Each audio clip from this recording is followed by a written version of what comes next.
elles sont devenues rares les prises de parole des proches de Johnny Hallyday.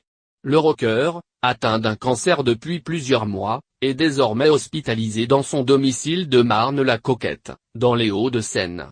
Très affaibli, amaigri par le traitement, Johnny Hallyday ne serait pas au meilleur de sa forme. Pour l'aider à se reposer, son épouse Laetitia a décidé de restreindre les visites à son chevet.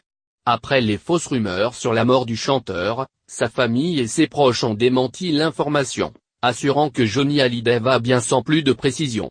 Invité sur le 6 ce dimanche, Eddie Mitchell ne se sera pas montré beaucoup plus loquace.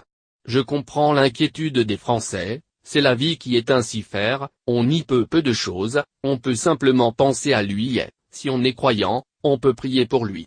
Et lui faire parvenir un message d'amour, c'est tout ce qu'on peut faire, a déclaré Eddie Mitchell.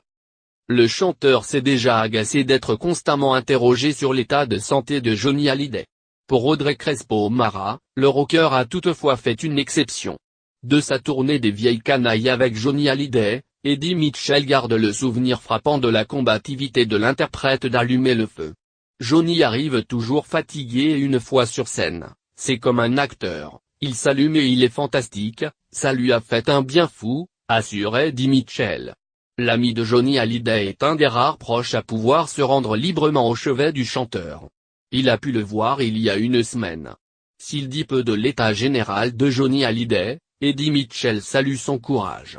C'est un battant. Un Robocop, cousu de partout et il va bien. Tout va bien, il fonctionne. Il bouffe la vie, vraiment. Je l'ai vu il y a une semaine, il se soigne, il se bat.